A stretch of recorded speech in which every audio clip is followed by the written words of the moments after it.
اللہ کے یہاں اپنے آپ کو قبول کرانے کے لیے دو بنیادی چیزیں ہیں، ایک اخلاص، ایک قربانیاں۔ ایک اخلاص، ایک قربانیاں، یہ دو چیزیں اصل ہیں، ایک اخلاص، ایک قربانیاں۔ استقامت واقعی مخلصین کو ہوگی، کیونکہ اس راستے میں آنے والی ناگواریوں کو برداشت مخلص ہی کر سکتا ہے، جس کو اللہ سے چاہیے، جس کو اللہ سے چاہیے، بندوں سے کچھ چاہیے ہی نہیں۔ اس لیے اپنے اندر ہم اللہ سے رو رو کر اخلاص کو مانگا کریں، کیونکہ حدیث میں آتا ہے ادنا ریا بھی شرک ہے، ادنا ریا بھی شرک ہے، ادنا ریا بھی شرک ہے۔ تو ایک ہے اخلاص کہ اللہ کے لیے ہونا، ایک ہے استخلاص کہ اس کام کو کام کا ہو کر کرو، اس کام کو کام کا ہو کر کرو۔ میرے دوستو، بزرگوں، عزیزو، اغراض اور اخلاص ایک مومن کے دل میں جمع نہیں ہو سکتی، اغراض بھی ہو، اخلاص بھی ہو، یہ ایک مومن کے دل میں جمع نہیں ہو سکتی۔ ایک استخلاص ہے، وہ یہ کہ کام کا ہو کر اپنے آپ کو کام کا، اپنے اللہ کا ہو کر کام کرو، اللہ کے لیے کرو، کیونکہ کام کے ساتھ کسی غرض کا جڑ جانا ہجرت کو باطل کر دیتا ہے۔ کام کے ساتھ کسی غرض کا جڑ جانا ہجرت کو باطل کر دیتا ہے۔ سنو دھیان سے، ہجرت کو باطل کر دے گا کام کے ساتھ کسی غرض کا جڑ جانا۔ میں آپ کو قصہ سناتا ہوں۔ ہوا یہ بات اصل میں پیش اس لیے آئی، ایک جماعت جا رہی تھی ایک ملک میں، ایک جماعت جا رہی تھی ایک ملک میں۔ جماعت کے جانے کے وقت ایک صاحب ہو رہا ہے کہ جی مجھے بھی جماعت میں جوڑ دیا۔ بھئی تم پہلے سے کہاں تھے؟ تو ساتھیوں نے کہا کہ نہیں بھئی، یہ تو اصل میں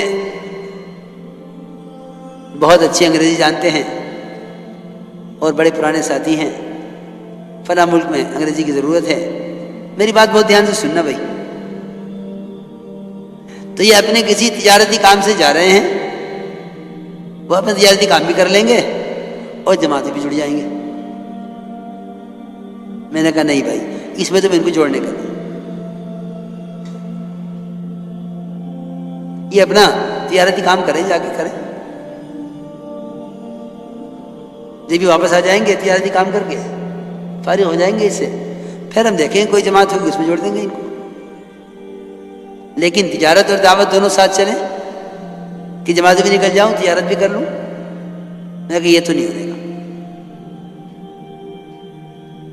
تو کہنے لگے کہ اس میں کیا حرج ہے؟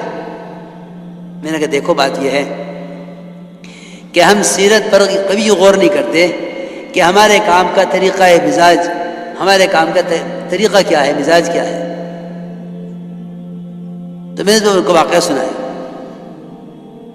کہ عمر رضی اللہ تعالیٰ عنہ نے اپنے ساتھی سے یہ فرمایا کہ جو شخص اللہ کے راستے میں نکلے، اللہ کے کلمے کو بلند کرنے کے لیے، اللہ کے دین کو پھیلانے کے لیے،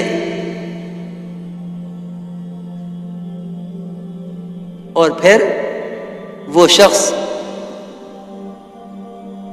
غیروں کے ہاتھوں قتل کر دیا جاوے، تو تم اس کو شہید مت کہو۔ ساتھیوں، عرض کیا مومنین، ایک آدمی اللہ کے راستے میں نکلا ہے، ایک آدمی اللہ کے راستے میں نکلا ہے اللہ کے کلمے کو بلند کرنے کے لیے، اللہ کے دین کو پھیلانے کے لیے، پھر وہ شہید کر دیا گیا، اس کی شہادت میں کیا شک ہے؟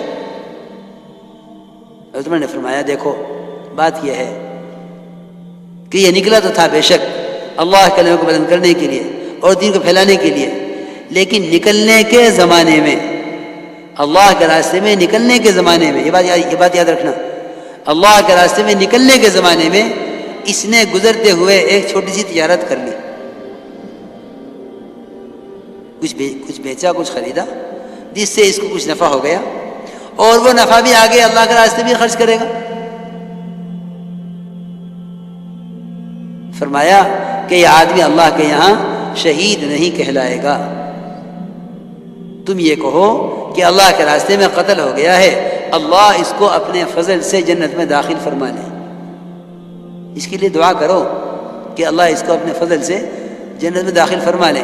واقعی شہید تو یہ نہیں ہے، کیونکہ تمہیں معلوم نہیں کہ اس نے نکلنے کے زمانے میں ایک چھوٹی سی تجارت کی ہے اور وہ تجارتی مال اس کی سواری پر رکھا ہوا ہے، یہ اللہ کے یہاں شہید نہیں کہلائے گا۔ اس لیے میرے دوستو عزیزوں، میں سوچ رہا تھا، میں نے کہا علماء نے تو یہ لکھا ہے کہ حج میں کوئی آدمی اگر تجارت بھی کر لے تو کوئی حرج نہیں ہے، لیس علیکم جناح ان تبتغوا فضلا من ربکم، کہ تجارت بھی کر سکتے ہو حج کے ساتھ، حالانکہ فریضہ ہے اور زندگی میں صرف ایک مرتبہ فرض ہے، اس میں تجارت کی جا سکتی ہے۔ یہ کام اتنا نازک کام ہے کہ اپنی ہجرت، اللہ کے راستے کے خروج کو اللہ کے لیے اتنا خالص کر لو کہ اس میں ذاتی کوئی کام اگر شریک شامل کر لیا تو ہجرت متاثر ہو گئی۔ فرمایا حضرت عمر نے کہ یہ آدمی شہید نہیں کہلاوے گا اللہ کے یہاں، اس کو شہادت درجہ نہیں ملے گا۔ کیوں؟ کہ یہ مہاجر نہیں ہے۔ مہاجر تو صرف اس کو کہتے ہیں جس کے نکلنے کی کوئی غرض نہیں سوائے اللہ کے کلمے کو بلند کرنے اور اللہ کے دین کو پھیلانے کے، اس کے علاوہ کسی چیز کا بھی ارادہ نہ کرے۔ کہ ایک صحابی نے عرض کیا کہ یا رسول اللہ، میں اللہ کے راستے میں نکلنا چاہتا ہوں کہ اس لیے نکلتا ہوں مجھے ایک تیر مل جاوے۔ آپ نے فرمایا تیرے لیے اللہ کے راستے میں نکل کر اس تیر کے سوا دنیا اور آخرت میں کچھ نہیں ہے، اس تیر کے سوا اور کچھ نہیں ہے۔ اس لیے میرے دوستو بزرگوں عزیزوں، اسے کہتے ہیں استخلاص، کہ اس راستے میں اللہ کے ہو کر، اللہ کے کام کے ہو کر نکلے، کیونکہ اپنی اغراض کو خروج کے وقت میں شامل کر لینا یہ ہجرت کے ثواب کو ختم کر دیتا ہے اور شہادت کے درجے سے روک دیتا ہے۔ اس میں حضرت عمر کا واقعہ سنایا ہے۔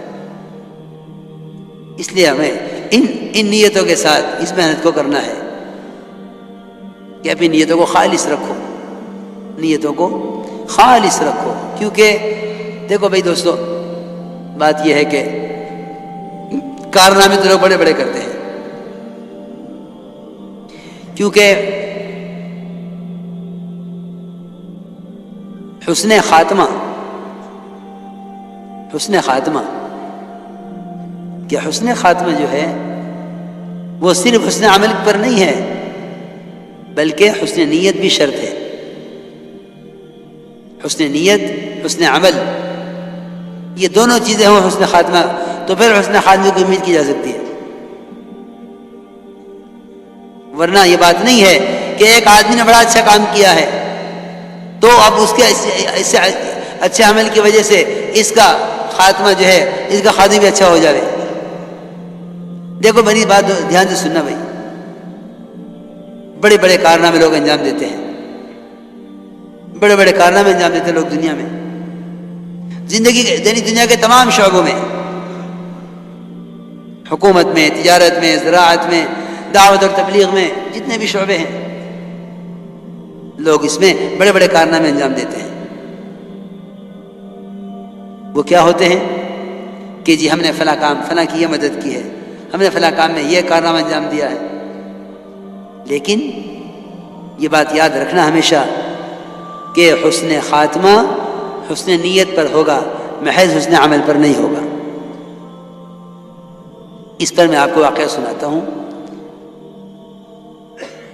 صحابہ کرام کا مقابلہ تھا مشرکین کے ساتھ، ایک طرف صحابہ کی فوج، ایک طرف مشرکین۔ صحابہ فرماتے ہیں اچانک ہم نے دیکھا کہ ہمارے درمیان میں ایک آدمی، اور وہ اتنا زبردست حملہ کرتا تھا مشرکین پر کہ ایک ہی حملے میں اس نے 7-8 مشرکین کو قتل کر دیا۔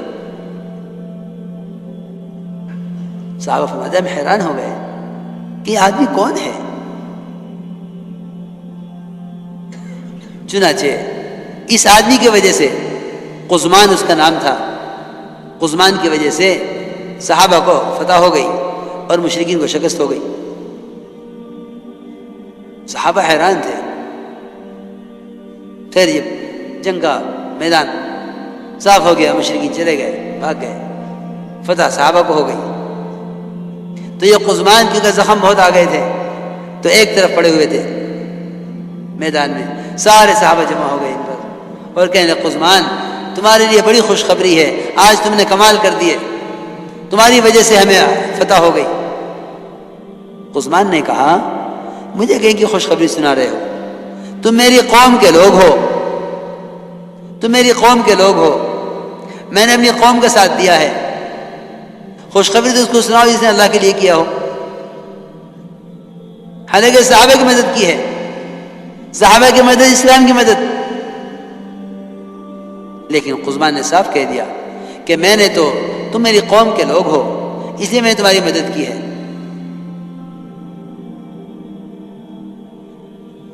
پھر روایت میں ہے کہ قزمان کے زخموں کی تکلیف زیادہ بڑھی تو قزمان نے ان زخموں کی تکلیف کو برداشت نہ کرنے کی وجہ سے ایک تیر نکالا اپنے ترکش میں سے اور اپنے آپ کو اپنے ہاتھ سے قتل کیا، خودکشی کی۔ یہ میں عرض کرنا چاہتا تھا۔ کام بڑے بڑے ہو رہے ہیں لیکن اپنی نیتوں کو ہر وقت حاضر رکھو۔ سمجھتے تھے تصفیہ نیت کا مطلب ہے احضار نیت، کہ نیت کو حاضر رکھو ہر وقت، ہم کیوں کر رہے ہیں، ہم کیوں کر رہے ہیں، یہ کام ہم کیوں کر رہے ہیں۔ اس لیے میرے دوستو عزیزو، ان تمام چیزوں کی حقیقت کو اندر اتارنے کے لیے، اس کے لیے نقل حرکت ہے۔ جو کچھ سنا گیا اللہ اس پر عمل کرنے والا اور آگے لوگوں تک پہنچانے والا بنائے۔ مزید اصلاحی بیانات کے لیے ہمارا یوٹیوب چینل ایمان و یقین کو سبسکرائب کریں۔ جزاک اللہ۔